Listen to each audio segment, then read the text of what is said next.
Hello, friends. I hope you're all doing great. I have had a special request to read this book, Dinosaurs. Shout out to Nolan for that request. He is so excited to listen to this book. This is a Shine a Light book, but unfortunately, we'll have to do the flashlight part when we're back in school. Okay. Dinosaurs. Dinosaurs were alive long before there were people. Meet them as you explore their world of dense forests, steamy jungles, and shallow seas. See how they live and why they become extinct, and find out how we know so much about them today. Shine a flashlight behind the pages to reveal what is hidden and discover a prehistoric world filled with surprises.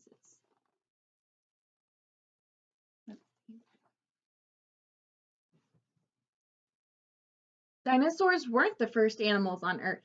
Life began millions of years earlier in the seas and lakes that covered the world. Let's take a look.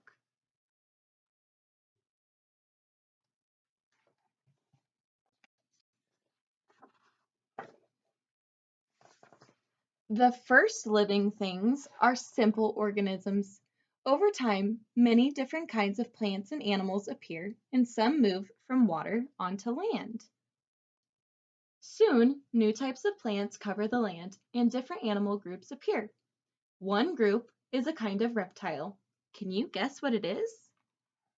What kind of reptile do you think this is? The dinosaurs. As time goes on, new kinds of dinosaur appear.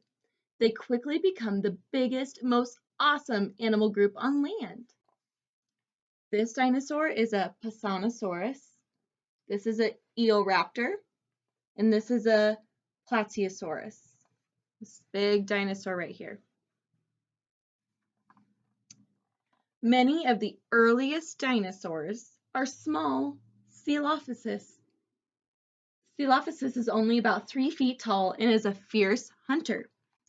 What else shares its world? What other dinosaur is with this one? Splash! This hippopotamus-like creature, called Placerius, isn't a dinosaur, but a mammal-like reptile. It has a beak for snipping plants to eat and tusks to defend itself. Something is behind this cycad plant, darting away from the huge sauropod foot. What is it?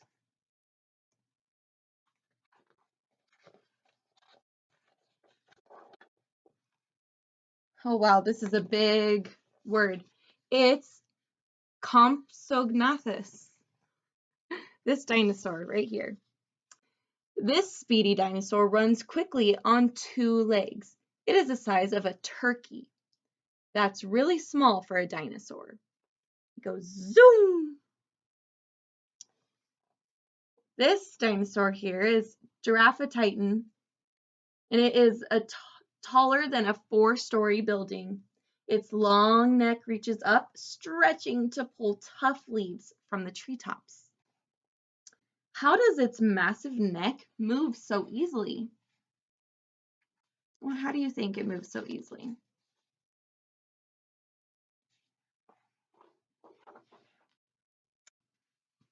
Air spaces in the heavy bones make the neck light.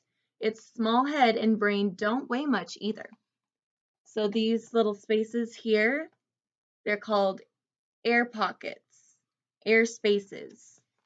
So even though they have some heavy bones in their neck, that still creates some space in their neck to be able to move it. This Stegosaurus family has found a patch of tasty horsetail plants. The plates along the adult's back have turned pink to send a signal to the others. What is in the treetop? What's in the treetop here?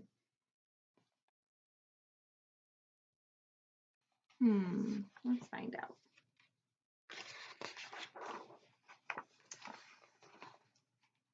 Whoosh! This small furry mammal is jumping and gliding from tree to tree. Its name is a Volaticoratheum.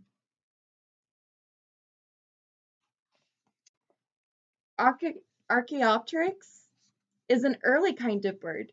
It has a beak with sharp teeth and long feathers all over its body. What does it look like without them? It's a pretty one. I like that one. It looks like a tiny dinosaur without all its feathers. Archaeopteryx is descended from a group of small meat-eating dinosaurs. And Maiasaura has scooped out a deep, round nest in the sand. It stays nearby and watches over it. How many eggs has it laid?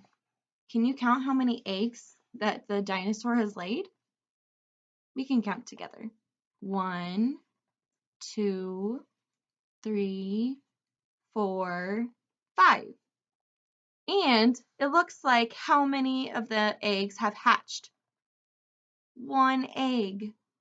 It looks like a small dinosaur of the mama.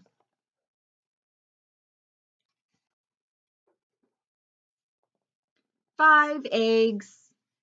Dinosaurs are reptiles, so they lay eggs. Dinosaur hatchlings stay in the nest and are fed by their parents. This is the look inside of all of the eggs. So they start off small, but then they grow really big like their parents. Parasaurolophus are feeding by the water. One is making booming sounds through its head crest. Can you see why?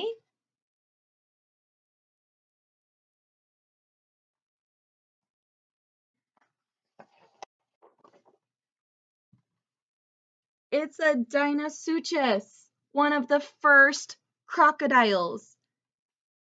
Parasaurolophus hoot through their crest to warn each other of danger. Snap! Look at this dinosaur. Look at his teeth, or this alligator. Look at his teeth. They're so sharp. Meat-eating dinosaurs are fierce hunters. This dinosaur, what is this? We talk about this one a lot. Tyrannosaurus rex is armed with a big bite. It uses its sharp eyesight and sense of smell to spot prey. What is it looking at? What do you think he's looking at?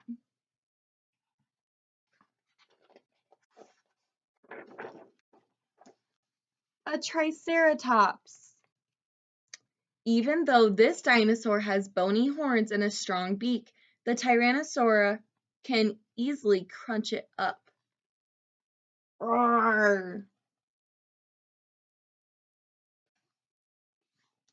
There are bony plates and spikes all over these ankylosauruses. They will protect them if a meat-eating dinosaur attacks. What is on the end of this one's swishing tail? I wonder what's on the edge of his tail. Let's see. A huge, hard, bony club is at the end of his tail. In a fight, the Ankylosaurus swings this weapon at the enemy. This right here. He swings it at his enemy when he's fighting.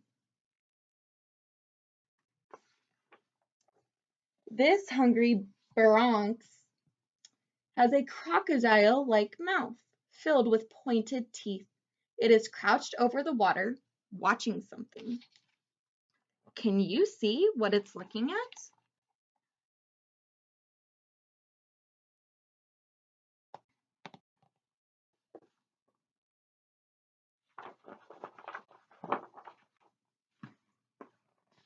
What is it looking at?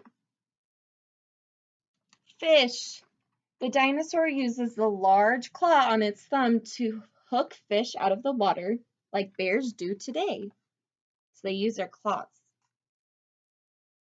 Today, there are no dinosaurs left on Earth. Some scientists think they became extinct because one day a burning hot meteorite crashed into Earth from space. Can you guess what happened next?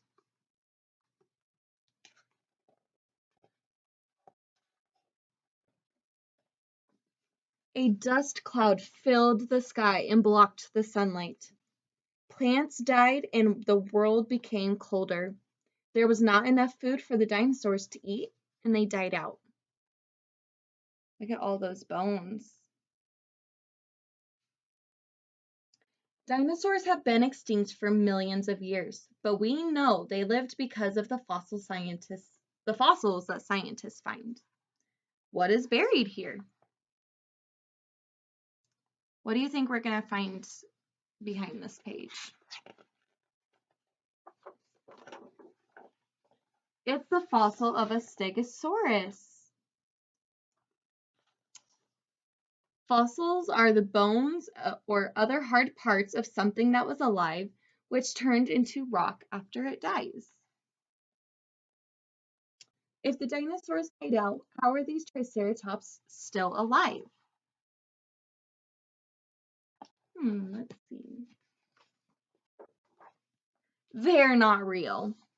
Museum scientists study fossils to learn about the dinosaurs, and they recreate dinosaurs in their world so that many smaller animals survived the disaster that ended the age of the dinosaurs. Insects, crocodiles, frogs, fish, and mammals are still alive today, and so is a group of small feathered dinosaur descendants, birds. And that's the end of our book about dinosaurs. I hope you enjoyed it, and we'll be able to read it again when we go back to school. Bye, friends.